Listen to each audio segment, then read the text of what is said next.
Performance USA, the greatest entertainers in America, as requested by you, the servicemen and women of the United States Armed Forces throughout the world. Introducing your master of ceremonies for this session is kind of a tough job because, well, he's such a stranger to command performance. In fact, he hasn't been on the show since an hour before he left for the South Pacific. It's Bob Hope.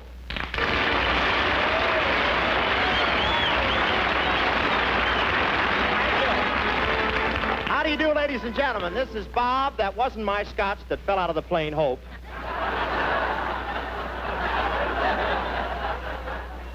But I really had a wonderful trip. Wherever I went, the soldiers toasted me, and now I'm back. A guy can stand getting hot foots for just so long, you know. You know, the weather down there is like it is here. Of course, they have a light sprinkle now and then. A light sprinkle, that's South Pacific. For man the boats, boys, the island disappeared again. But I was glad to get back and see that Hollywood hasn't changed much. Slacks are still the rage. You can see everything in slacks, except slack. And I understand that Crosby just went to England. That's silly. I thought London had all the fog it needed.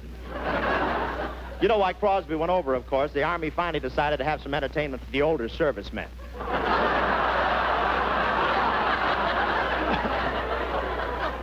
Thought they'd send Sinatra's dad over. But I just heard from the old groaner, and he's a little worried. It seems he heard a rumor that the Germans have invented a jet-propelled stork.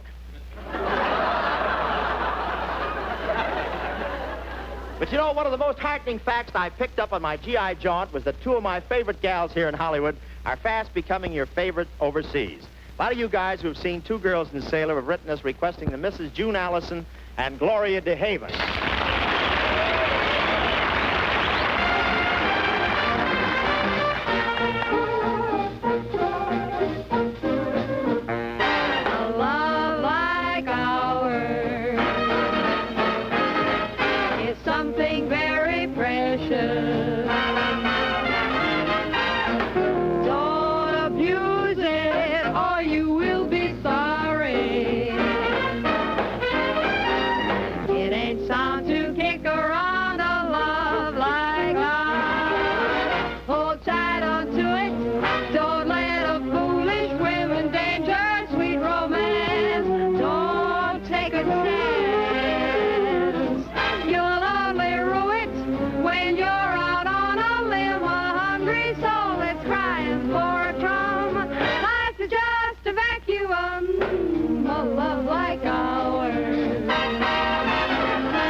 Isn't that beautiful?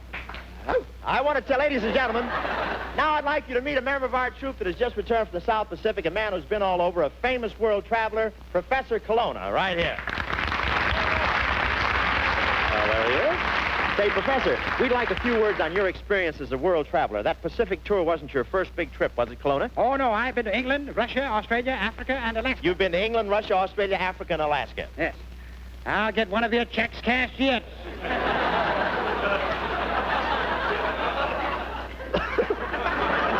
Well, Professor, you certainly are living proof that man is only a few steps ahead of monkey.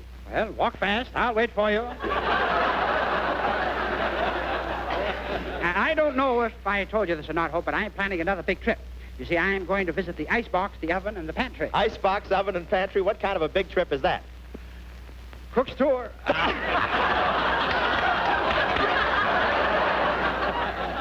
You know, Colonna, one thing puzzled me on our trip. You never worried about us coming down in the ocean. There's an awful lot of water out there, you know. Oh, I don't worry about that, Hope.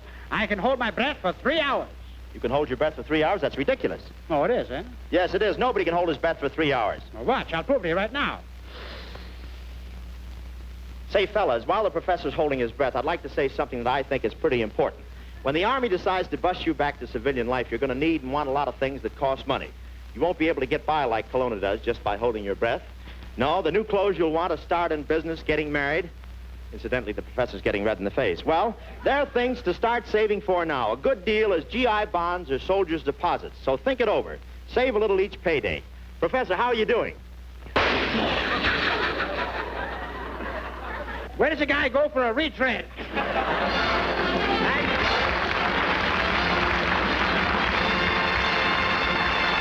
That's fine. Fellas, here's some really supernatural digit manipulating that ought to leave you swinging from the closest cloud by your thumbs. You'll probably catch her in the MGM sensation Bathing Beauty. It seems that this young lady toured the South American continent, discovered and brought back with a little song called Tico Tico. English translation, when the bees start making honey, I'll come home and have the hives with you.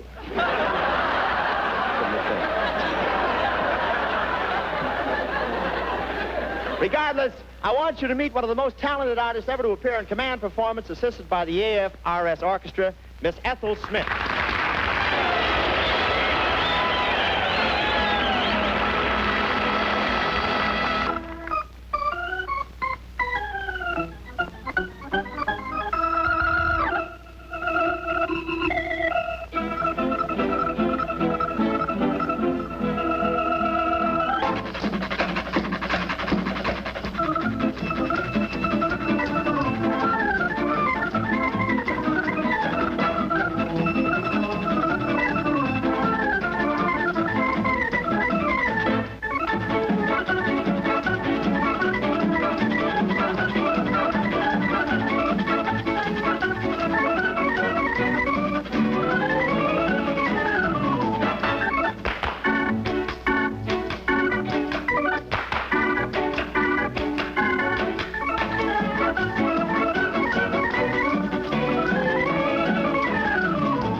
That's a lot of talent for just plain Smith, you know.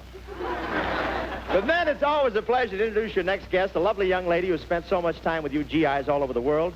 She's practically standard equipment, one of your all-time favorites, Frances Langford.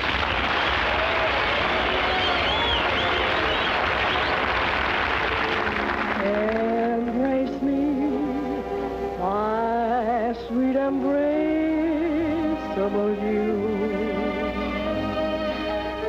Embrace me, my irreplaceable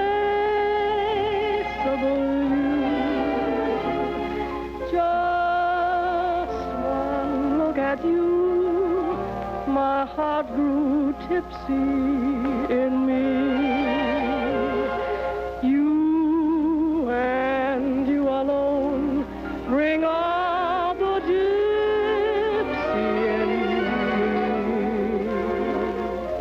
I love all the many charms about you. Above all, I want my arms about you. Don't be a naughty baby. Come to your mama, do. My sweet embraceable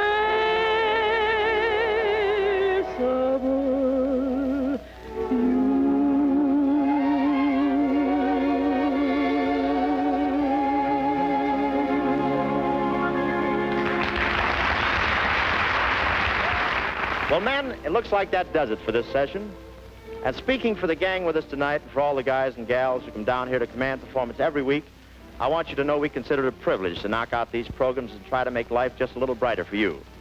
I've talked to lots of you guys in the field, and I gather that the Armed Forces radio shows mean a lot to you. Believe me, they mean a lot to us performers, too. So just keep your requests coming by letter, postcard, V-mail, or put a note in a bottle and drop it overboard. We'll get it somehow and shoot your requests right back. If you haven't got time to write, stick your thumbprint on a friend's letter so we'll know you're all thinking of us, will you? Good night, gang.